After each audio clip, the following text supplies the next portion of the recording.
November, however you best choose to. And then the week after that, Ian will be with us to talk about how to build your own holidays Okay. for fantasy and science fiction. Yep. Uh, Yeah.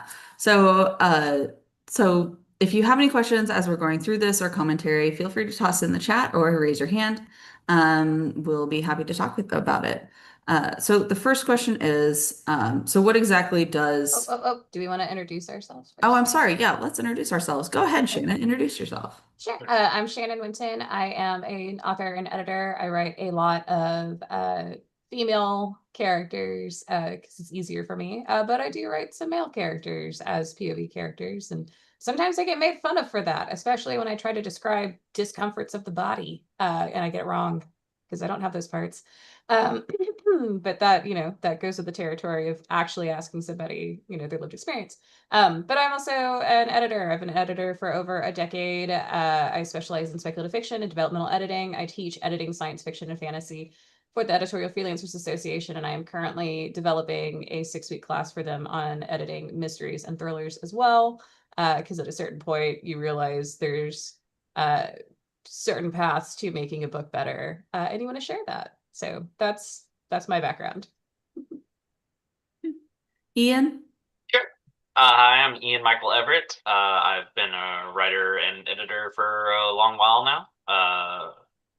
And I write about a lot of different people.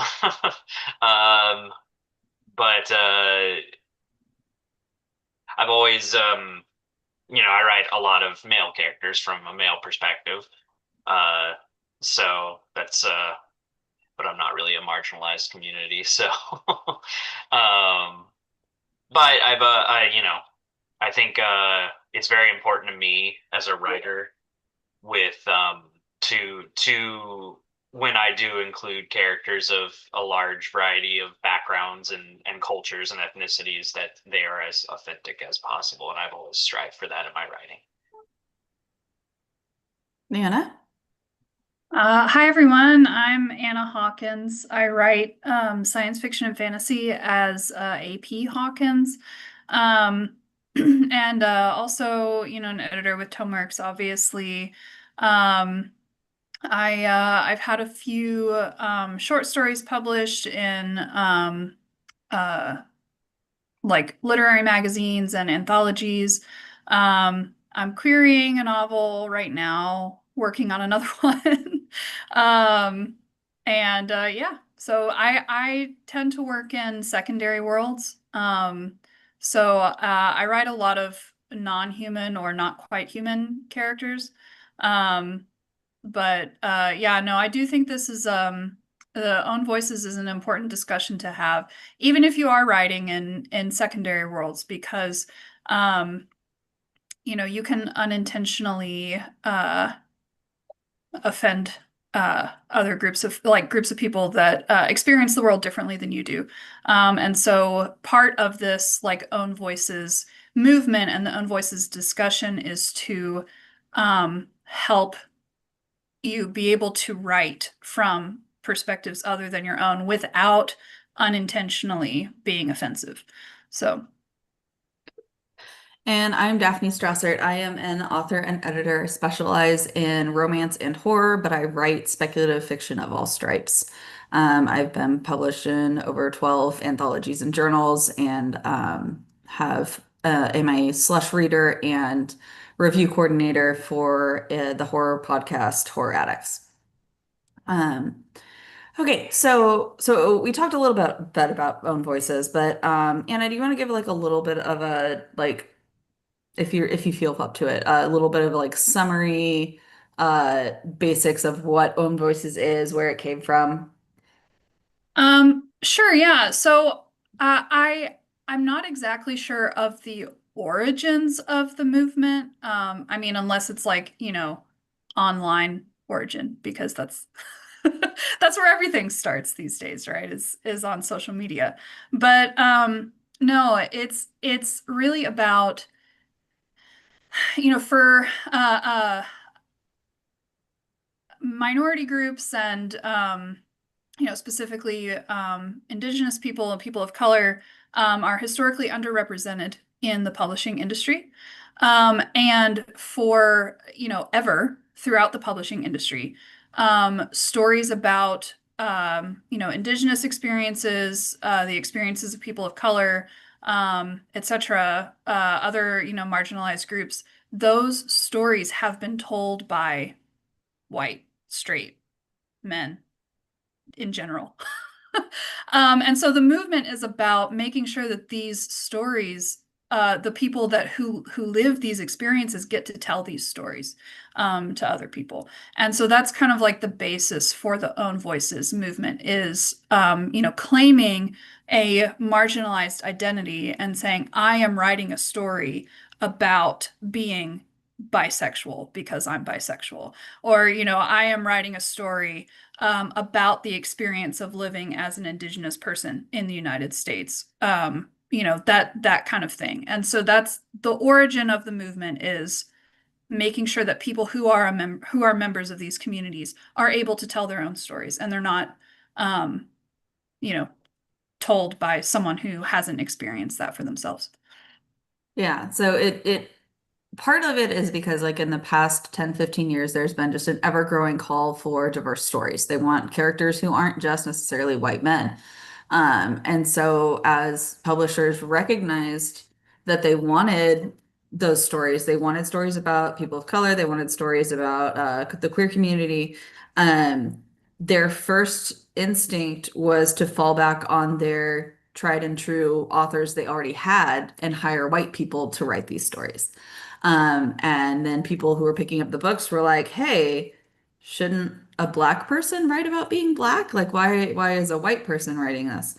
And it makes sense that, we should hold space for black people to profit off of their stories as opposed to being white people profiting off their stories.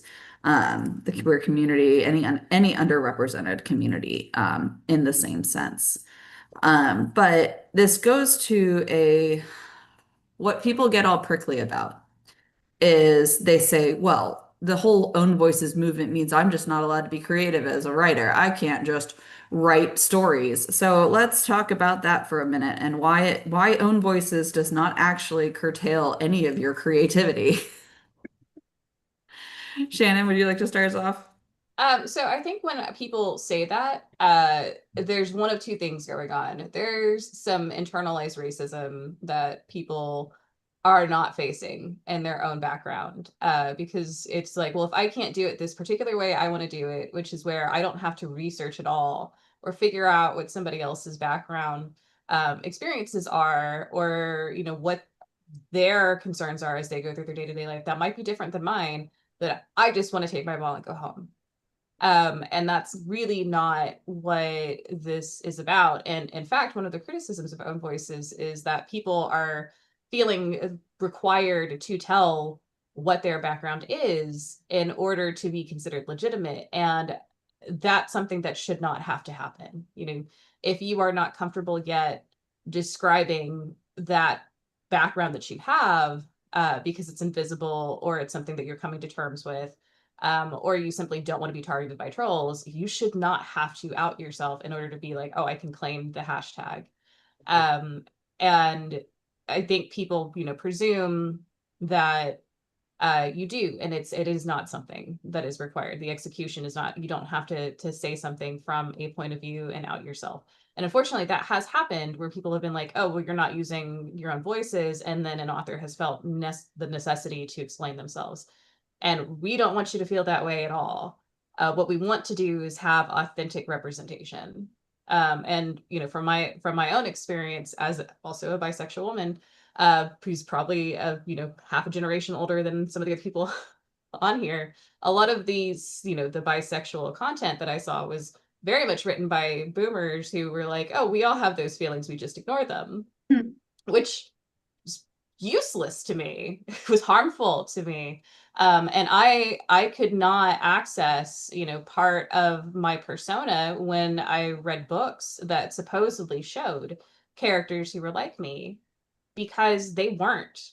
They truly weren't. They were written by somebody who had no idea what my internal emotions were when it came to my romantic feelings for, you know, one gender or another, and oftentimes actually held to patriarchal identity for women, and patriarchal standards for relationships. And that was something that was not good for my development, right? Because I'm being held to somebody else's standards that don't actually match me. And so I would have been totally fine with somebody who didn't actually have my background writing those books or those stories or those characters if they had done their research, if they had actually bothered to figure out what it would have been like to be that person.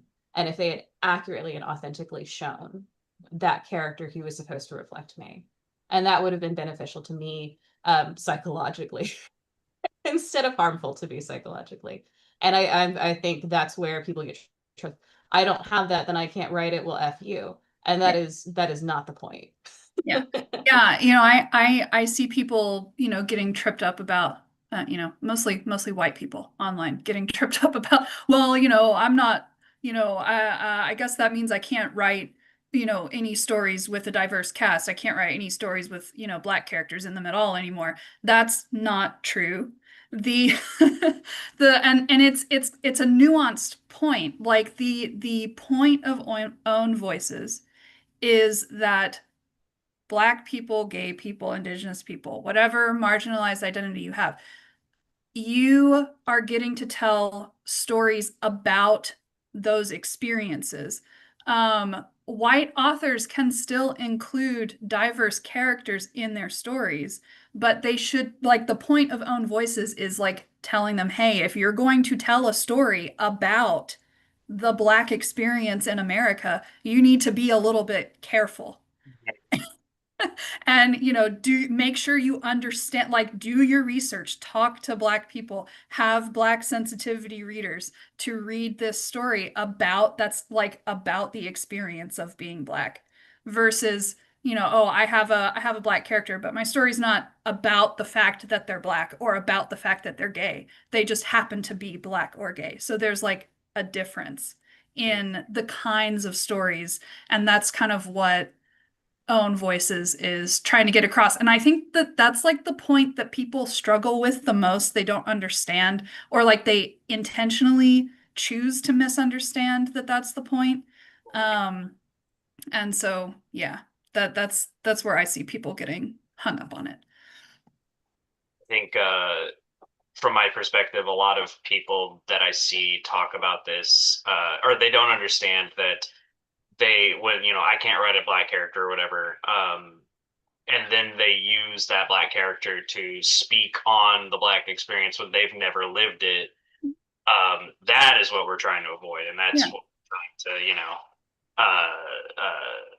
you know, people letting their own biases write. You know, it's not like they're writing like you can't write the Black experience if you're not Black, but if you are writing what you think the Black experience is as a white person, that's where it's gonna get like fucked up. But if you actually like go and talk to, you know, do your research, go read, go talk to Black people, and you include that element in your story, that's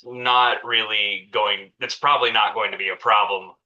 You know, I think you can handle it gracefully and with tact, but it's like one of those things. It's like you have to do your research. And you can't say Own Voices. Yeah, you can't take a character and have them espouse your viewpoints. Yeah. And act as like a puppet for which you decide. It's like super conservative media does that all the time. They'll be like, I've seen like clips on Twitter of like those like conservative off-brand shows where they show like just a random person of color who agrees with all of the conservative viewpoints. Mm-hmm. It's very funny. It's funny in a horrible sense, but yeah, the tokenism is something that Own Voices actually fights against. Yeah. Because if you can see it done appropriately from somebody who has that background, then when somebody does it inappropriately, it highlights just how bad it is. And people don't like having that highlighted when they've done it wrong. So of course they're going to find other reasons to say that this is a bad thing. So it does get political. I think to Shannon's point earlier about a valid criticism of own voices is that it forces people to out themselves. Um, there is a balance here because in a digital age where your author bio can be whatever you provide, including pictures, including your background, everything like that, there is a real danger of what has been called digital blackface. Um, which is portraying yourself as someone you're not. And it's not always black people, but that's the example, digital blackface. Of portraying yourself as someone you're not in order to get readers or an audience that you would not have access to otherwise. Um, and that is insidious. That is a huge, it's very problematic to portray yourself as telling a story that you're like, oh yeah, this is my story, and it's not. 1,000 years ago, when I was in high school, there was an issue where an Oprah reading pick, or the Oprah book club pick, had been espoused as being this person's memoir. This is like true story. It was like 1,000 little pieces or something like that, of like drug addiction and all this stuff. And it comes out later that no, it's not. It's entirely a work of fiction. This person did not experience any of this. And there was a huge backlash because the power of that story was in its authenticity. And finding out that it was not authentic completely ruined that experience for people. And I think that that's a lot of the own voices movement is we don't want you profiting off of our stories when they're not your stories. And when it comes to sexual identity, moving away from racism and into sexual identity, especially in romance, there is the issue of fetishization, which is there's a lot of calls right now for authors who write male authors writing lesbian content is considered by some to be problematic because it is not necessarily representative of authentic lesbian relationships, authentic lesbian sexual experiences, and it can include a lot of porn fetish POV. And there is increasingly calls for the opposite, which is women writing gay relationships and stories and gay sex and stories, being like, you guys don't have any experience with this. Why are you writing this experience? Um, and it's a dialogue, right? Because there's also the question of, um, are there enough male authors writing it too to keep up with demand? But like it's a back and forth of not just is there a void, right? Because we know that there are authors everywhere wanting to tell their story and tell it their way. And so it's people in positions of power should stand aside to let those people who don't have their same advantages be able to get to the audience. Hmm. So then Anna had talked about including diverse characters. So how do you approach including diverse characters and making sure that you're not, like, what does it mean to not tell a story that's not yours? Um, like for me, right, I'm not going to write a story that's about a person of color experiencing like racism or like just in general, like the experience of a person of color going through the real world, like and how that is different from me as a white person. I am like that's not a story that I'm going to write. I will write a story that has a main character who is a person of color, but the story itself is not about how their experience of the world is different from someone with a different skin color. Because I, like, you know, I have not experienced that myself. And so I cannot fully understand what that experience is like. Um, if I wanted to write a story like that, which, like, I'll talk about fantasy racism in a second. But because that is important. If I wanted to write a story like that, I would make sure that I was being very careful and, talking to, people who share that character's identity and, talking to them about their experiences and, hiring sensitivity readers who share that experience and things like that to make sure that I'm doing it right. with fantasy, fantasy racism is a big trope. It's a big trope in fantasy. Um, I don't write fantasy racism because I think that's boring. When I am God, why would I make the people in my world racist against each other? Uh, and but a lot of fantasy authors do the fantasy racism stuff. And I can't really speak to how to do that well because I just don't do it. I would rather my characters struggle against institutions and other threats than calling each other slurs because one of them happens to have feathers and the other one has scales instead. Like I don't know. Part of fantasy racism, though, is that certain traditional fantasy races have become stand-ins for particular, they're analogs, like race to race within it, right? So there's the assumption that like orcs are black or goblins are Jewish and things like that, where it becomes a shorthand for our world's racism. And some fantasy authors use it as an excuse to be racist without being like, well, no, I don't hate black people. Everyone just hates orcs in my work. Yeah. Yeah, it's a dog whistle. Yeah. Yeah. Yeah. But I mean, I to that point, I think, if you do want to tackle fantasy racism, if you, hew away from that idea of like, these races are analogs for, these species are analogs for real world racial issues. If you move away from that, I think you can handle it artfully. I just don't think your story should ever advocate for like for racism because I feel like there are some instances I've seen. I'm struggling to remember off the top of my head, but I know I've read stories where like there's like a fantasy species that is like outright demonized for some inherent trait they have, and while they aren't necessarily an analog or an analog for you know A particular group of people. yeah, a particular group of people. They sorry, I gotta work. I'm gonna turn my laptop off. I think if you're making arguments that people should be demonized for like a trait of their species or their cultural heritage, you're gonna get into trouble. I mean, So you should take a look at your soul first, but also you're gonna get into trouble. So the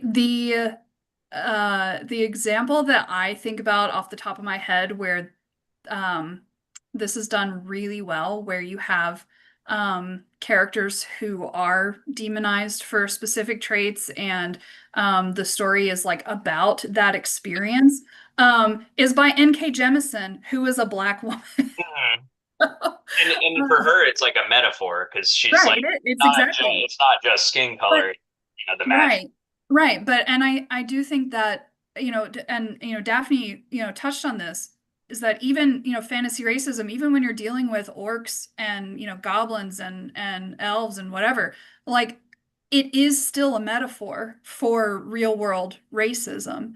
Yeah. And so, if you're going to have that in your story, you do have to be careful with how it's portrayed. And I think that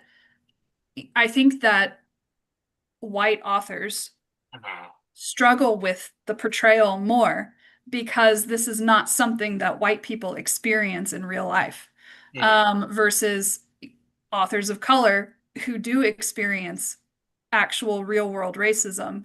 And so I think that, if white authors are wanting to do fantasy racism and are wanting to do it well, they need to do a little bit more work to understand what that experience is truly like. So I don't know. I think there's a tendency with white authors to mix up statistics and stereotypes, where just because you're like, okay, well, statistically, uh, these things about these groups, the number of people living in poverty, the number of people experiencing homelessness, the number of people experiencing like single parenthood, things like that. And we'll take those and just use it to justify portraying someone as a stereotype. Shannon, you had unmuted. Did you have a point? Chewing. One of the things that I think I can't speak to as a white person, but it is something that is important to think about, is that when you put skirmishes or factions or fights or something into your non-real world, you may accidentally call from your own history, which means you are portraying things that other people will grasp onto, that are like, you are showing my history in this and you're doing a poor job of it. So it's important to remember that if you're including things like slavery, if you're including things like subjugation, that you need to zoom way out from your own experience or the experience that you're trying to put in this world, and evaluate whether or not this represents somebody else's lived atrocities or somebody else's, history of being subjugated, and if this will harm them. And there have been a number of fantasy books where somebody has unintentionally acted against another culture in their story, and either have been canceled or were wise enough to take the book back and figure out what to do to fix the issues that they had written into them. So it's important to think about that. But one of the things that I think we haven't actually talked about a whole lot yet, that I would like us to sort of talk about if we can, is the importance of, if you have been part of creating a platform for a particular issue that allows people of the marginalized community to actually have their own voice, there is a point where you step the fuck aside. You don't raise somebody to the position you're comfortable with. You let them move past you. And when I say you let them, I mean you don't actively sabotage them. And that is something that unfortunately does happen. People who are used to being in power have an issue when other people begin to act with their own agency outside of the sphere of that power, even if they were part of the group that is trying to elevate. And so if you are ever in a position where you are working possibly against somebody who is speaking from their own voice, you need to think about why you're there. Do you have an example of this? You're always up on drama, so do you have an example of this happening? It goes back to some of the stuff that you were talking about with fetishization. And it's been a while, I don't remember, but like a couple of years ago, there was a big Twitter uproar when it came to a white author who was writing the Black experience, and she just flamed out. She had essentially accused a Black author of taking her cover and her characters and rewriting her story. You recognize this, right? I remember the story. I don't remember the name of that author, though, but you know what I'm Oh, talking yeah. about. And it was this gigantic debacle, and it got into like early AI fights and all sorts of stuff. And essentially it's like, you are in this place where you are saying that somebody's own experiences that they have put into a romance are inauthentic and trying to drag them through the mud for writing a thing they know. Mm-hmm. Because you think it will be in competition with your own story. I'm trying to remember if it's related to this, but it has a little bit to do with cultural appropriation. Yeah. The white author had written a story involving sun magic, I guess is the best way to describe it. I And think that was the the Black same author one. had wrote another series that had sun magic, which you'll recognize as being a very common type, like very generic type of magic. And so not at all something you can cry proprietary about, but specifically because the Black author had been writing about African mythology, and so to claim that this very old African mythology is a plagiarism of your new world made up magic was This a thing you bridge just too far. discovered, right? Yeah. I remember this drama. I don't know if I that Twitter remember it account's too. still around. I was literally just talking about this with someone the other day. Mhm. But that's what I mean. I mean, like, you're both trying to create this platform for a particular type of story, And instead of being like, oh, crap, we're kind of writing the same thing, but maybe I should use what I have to elevate you and be, taken along for the ride. I'm gonna fight you instead because I don't want you to have more success than me, a They white could have been person. friends. They could have been Mhm. friends. And Yeah. instead, it's like, you stole this common trope directly from my story. Like, sun magic is so common, especially in like YA fantasy. It is so common. It is a trope. And the Yeah. fact that that is what the author hinged on as being like the basis of, this marginalized author stole my idea is insane behavior. Well, they took some of the stuff too from like the covers being too similar, but the covers both showed characters who were black, and that really what it came down to is like, how you dare you have characters who have traditionally like recognized features of a black person like dreadlocks. And it's like, at that point you have to really start being suspicious of the white author here, for what their motivations were. And as Yeah. you said, cultural appropriation was very clearly something that was going on that the author had not really investigated and probably never will, based upon how they flamed out on Twitter. Yeah.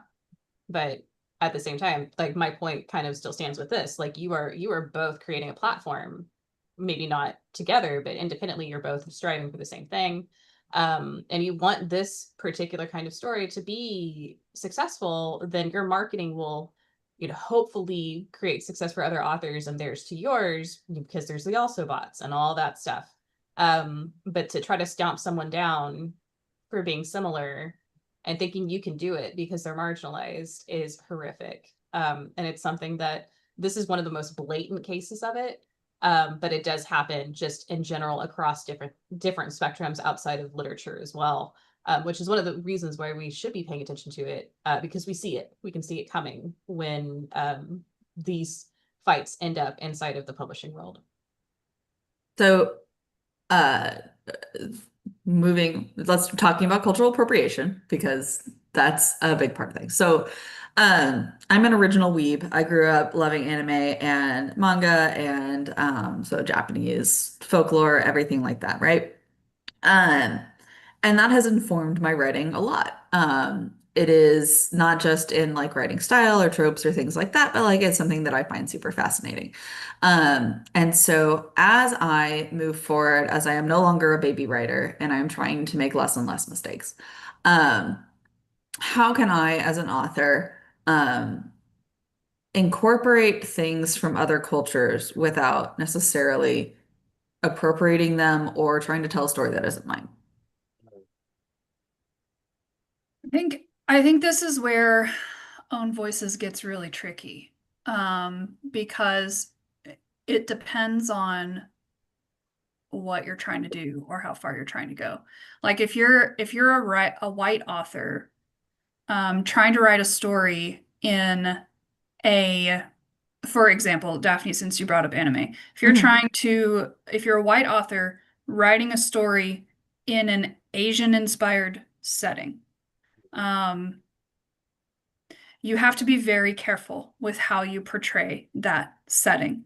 And a lot of people are probably going to, um, no matter if you do it well or not, you're going to get people online saying that you're appropriating Asian cultures as a white author.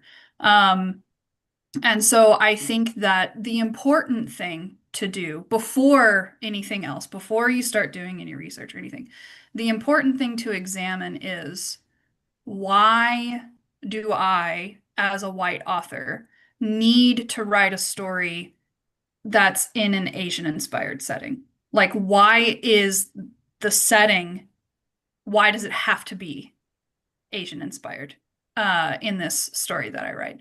And if you can answer that question, in a way that, satisfies you, then, make sure that you're doing your research and you're not just like, oh yeah, Asian inspired setting. And, I'm using Asian as like a catch-all term here. And it's like, but that's part of the point is like, like do your research and make sure you're not doing some like weird fetishized mismatch of, you know, all of the many varied Asian cultures that exist in the world.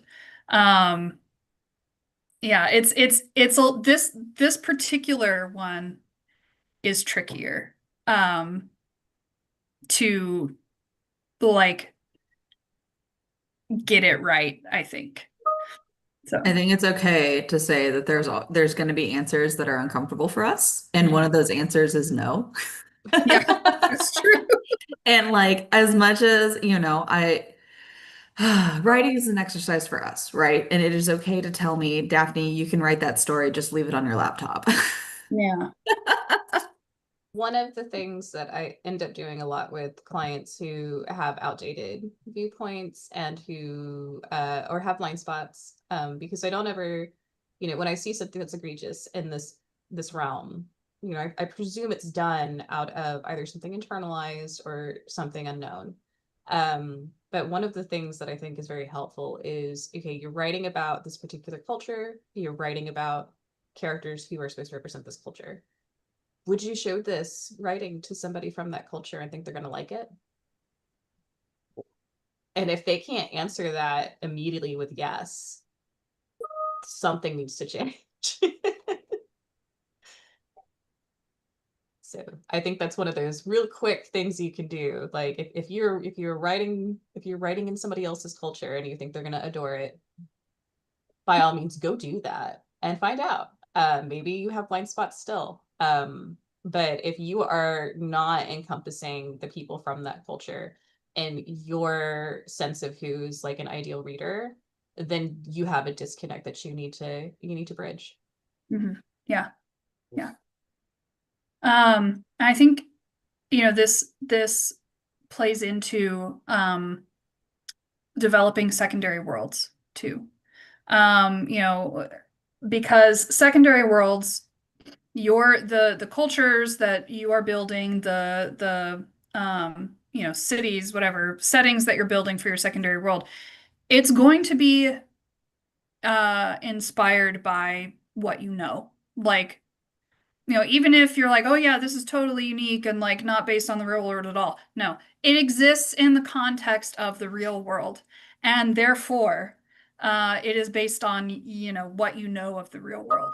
Um, and so with secondary worlds, there's like there's a spectrum of what you can do, and you can have a secondary world that is heavily inspired by specific real world cultures on the one end, or you can have a secondary world that is um, like inspired by just culture in general.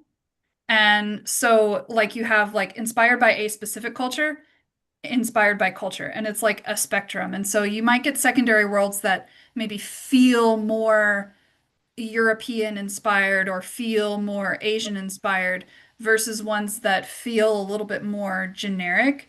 Um, and you have to decide where on that spectrum you're trying to fall as an author, and why.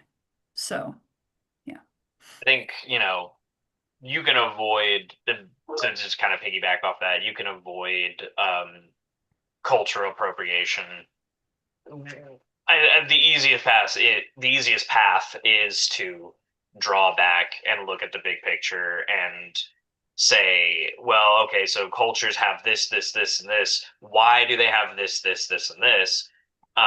It's because they have some sort of, their environment where they're from, pressures from, other cultures around them. Things get invented in cultures for a reason.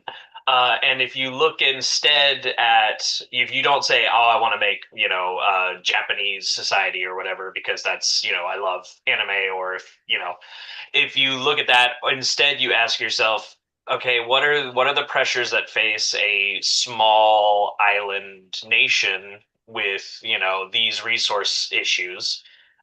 What are the answers to those questions that I can come up with that aren't just like, Japan over again? And I think that's a more interesting way to approach culture building, because it's like, what can I imagine a society comes up with? Because it may not be the same answers. It may look slightly different. It may look very different. We have brushed upon sensitivity readers, but I want to address it specifically. So, someone tell for us, I guess Shannon, tell for us, what are sensitivity readers?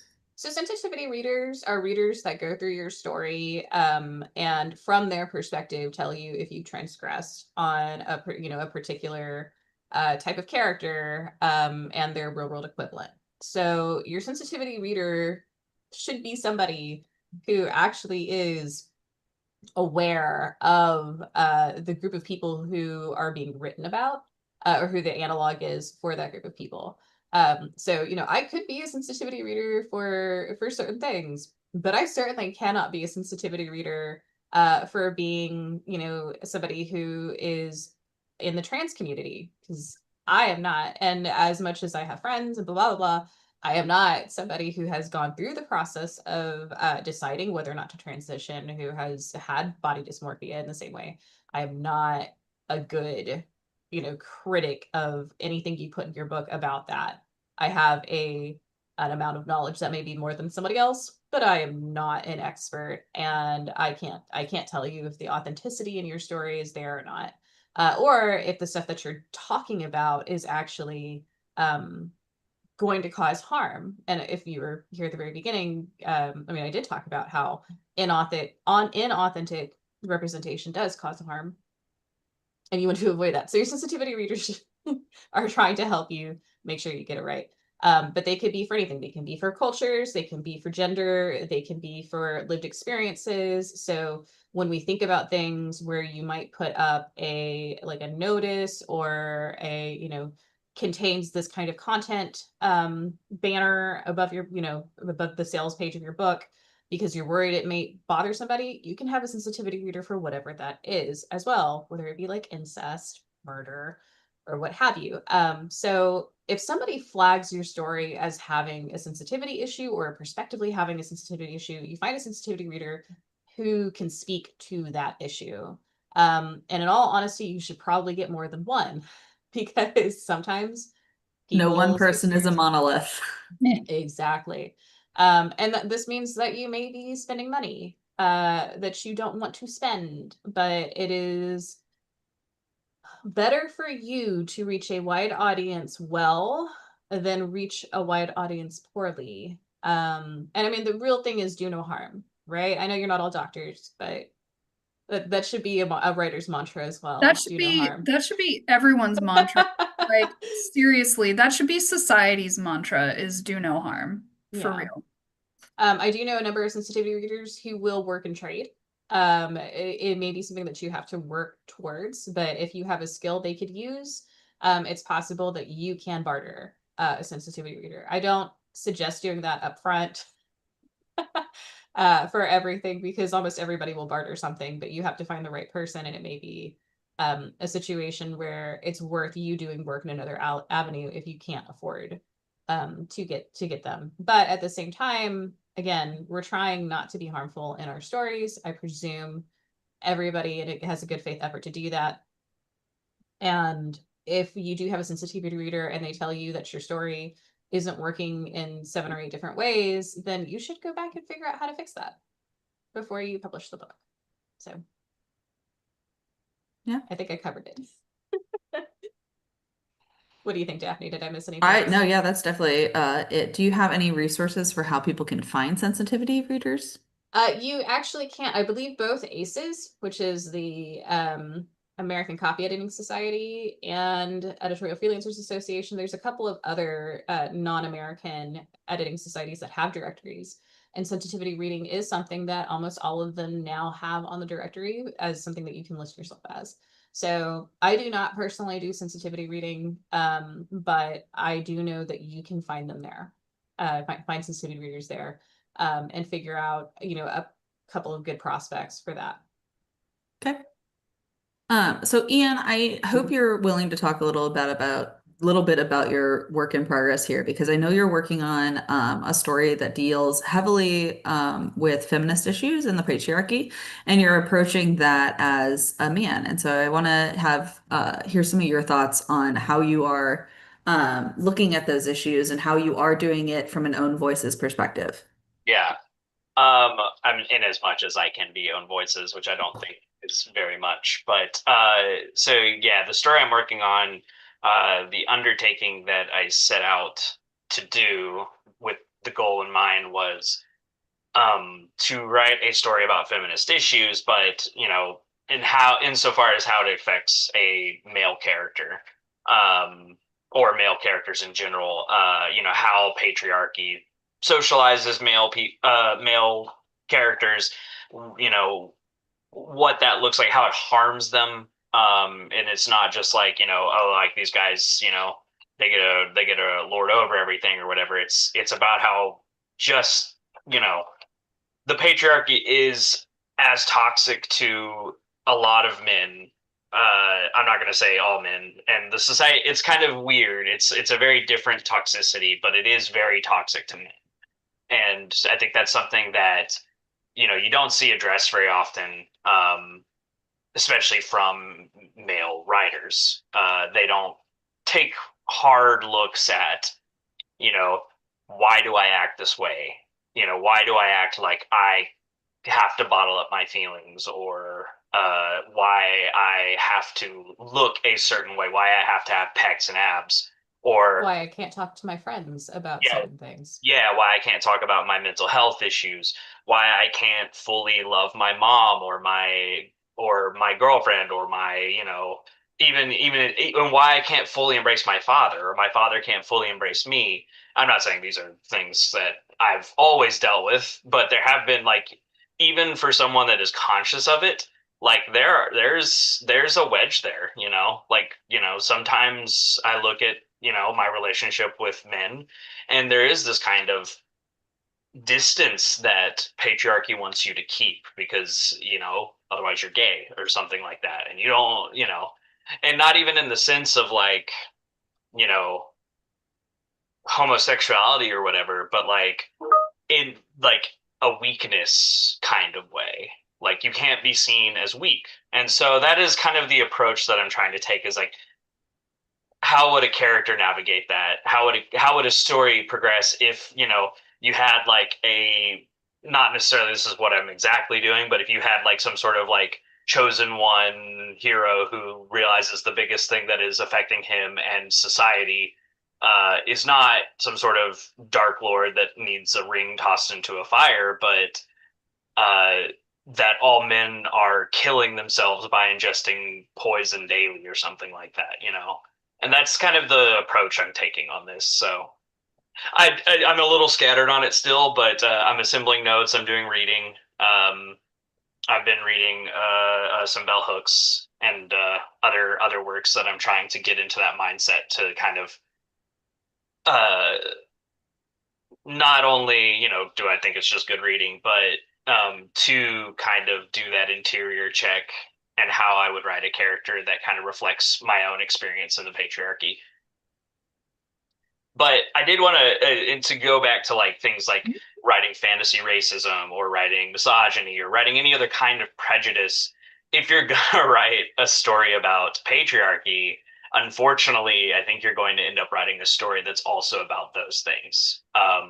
You're going to write it like the patriarchy is deeply intertwined with imperialism, colonialism, capitalism, racism, sexism. It's just kind of so pervasive of an idea that you can't not write about those things with it. Thank You you. will stumble into it no matter what.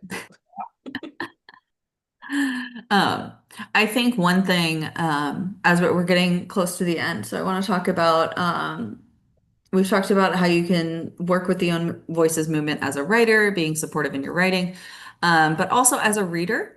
We love supporting diverse voices. And so as you are checking out library books or deciding what books you're going to buy for yourself, buy for others, make sure that you're looking also at who the authors are, because we want to be supporting people who are telling their own authentic stories, not only because they deserve recognition, but because you're going to get a more authentic experience from that. You're going to be looking at a story that is told from genuine experience rather than just imagination. So check out who the authors actually are when you are looking at your books, and try to support own voices writers when you're doing your own reading. Um, we have a few minutes left, so we have time for some final thoughts. And also, if anyone in our audience has a question that they would like us to address, now is the time. Raise your hand, throw it in the chat. Um, but we're getting ready to wrap up soon. Daphne, since we do have a few minutes, I am curious why, because you did spearhead this one, just to get a little bit more background, like why is this important to you as an editor as well, and why we decided we were going to talk about this today. So this is important to me because I have messed up. And I hope to help other people to keep from messing up. I am not a trans woman, and I wrote a story that was very heavily about being a trans woman when I was a baby author, and it is only as I've grown that I've known like how harmful that is. And I know that people come to us as we are editors, wanting to tell stories and not necessarily knowing how to tell them. And I've worked with so many authors who are telling deeply personal stories through fiction. And I see how important it is to them. And I also see how much they struggle with the parts of their story that are not about them. Um, and so I think it's important to talk about how to express your story in fiction, as well as how to broaden your scope and be able to write beyond things that you know. Like the adage is write what you know, but there is no limit to what you can know. And I don't want write what you know to be a straitjacket. And so I think we touched on some great things today, both of like, hey, that's not yours to write, but also how can you approach things that you have not experienced yourself as a writer and be able to have diverse characters in your stories. Yeah. Ursula Le Guin, she has talked about the write what you know advice, because that's a very common like writing advice that people get. And her kind of response to that advice would be like, it's amazing what you can fake knowing just by doing a bare minimum of research. And her example that she used in particular was like her Earth-sea cycle is uh uh it's the setting is an archipelago, and so there's a lot of sailing that happens in the story. And she's like, I know nothing about sailing. I've never sailed a boat in my life, but I did enough research about sailing to fake that I was an expert in sailing, convincingly enough that, I no one has called me on any mistakes that I've made in my books. And so like, you if you put in a bare minimum of effort to doing research and talking to people who experience the world differently than you do, and making like a bare minimum of effort to understand how their experiences differ from yours, then you can write stories that are outside of your experience in a more or in a less offensive way.